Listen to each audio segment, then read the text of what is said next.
Révision des anomalies de méiose, soit au cours de la première division, soit au cours de la deuxième division. Je vais commencer par une anomalie en première division de méiose. Vous voyez qu'ici on a pris l'exemple d'une méiose se situant chez un homme, puisque à partir d'une cellule 2N, c'est-à-dire diploïde mère, on va fabriquer 4 spermatozoïdes haploïdes. La cellule mère possède 3 paires de chromosomes.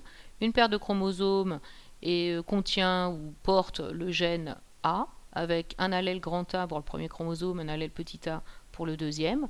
Chaque chromatide de chaque chromosome est identique puisqu'elle provient de la duplication de l'ADN avant la méiose. Ensuite, vous avez une paire de chromosomes qui possède le gène B avec un allèle grand B sur un chromosome, l'allèle petit b sur le deuxième.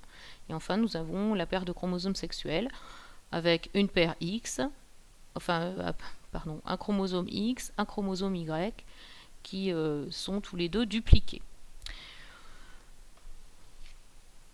Qu'est-ce qui va se passer au cours de la première division? Nous allons prendre la paire A comme exemple de division normale.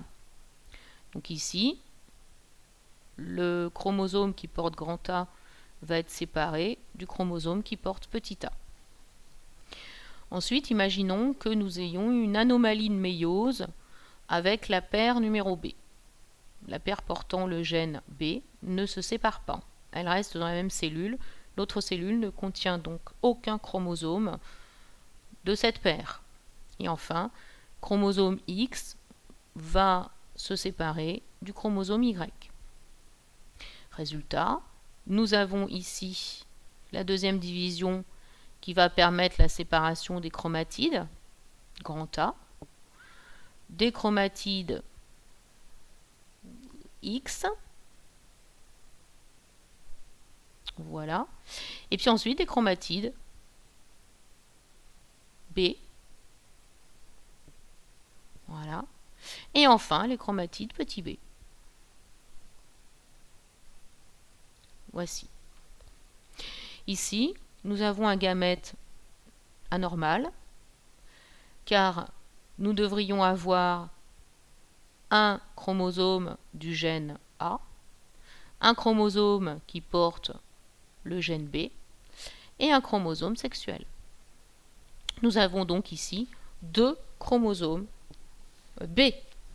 Lorsque ce spermatozoïde va rencontrer un ovule qui a un génotype normal, bien nous observons qu'il y aura donc 2 chromosomes qui portent l'allèle A, donc une paire de chromosomes.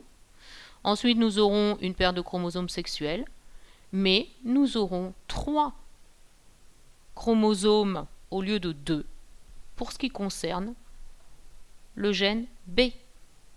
Exactement la même chose pour ce spermatozoïde. On aura le même problème au cours de la fécondation par un chromosome normal, par un ovule de génotype normal.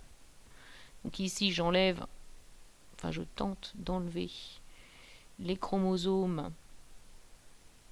qui proviennent de l'ovule pour ne conserver que les chromosomes qui étaient dans ce spermatozoïde.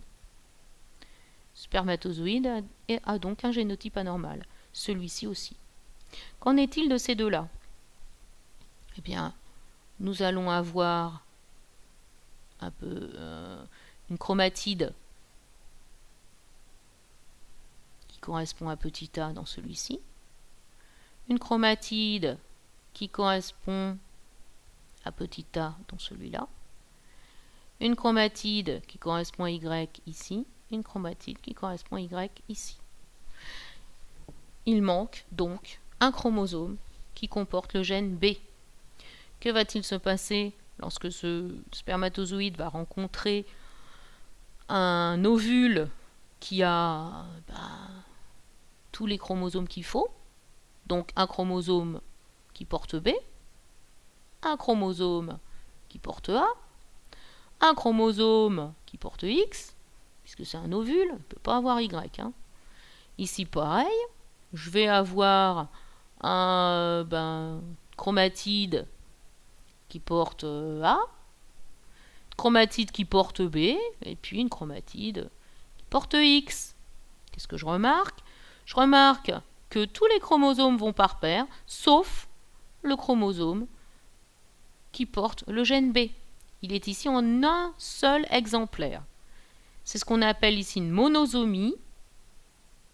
Cette monosomie est mise en place par une anomalie de la méiose qui a eu lieu pour fabriquer ce spermatozoïde en première division de méiose. Ici, il n'y a pas eu mise en place de chromosomes qui portent le gène B. Voilà la première anomalie de méiose possible au cours de la première division. On peut imaginer aussi la même anomalie, mais en ce qui concerne X et Y.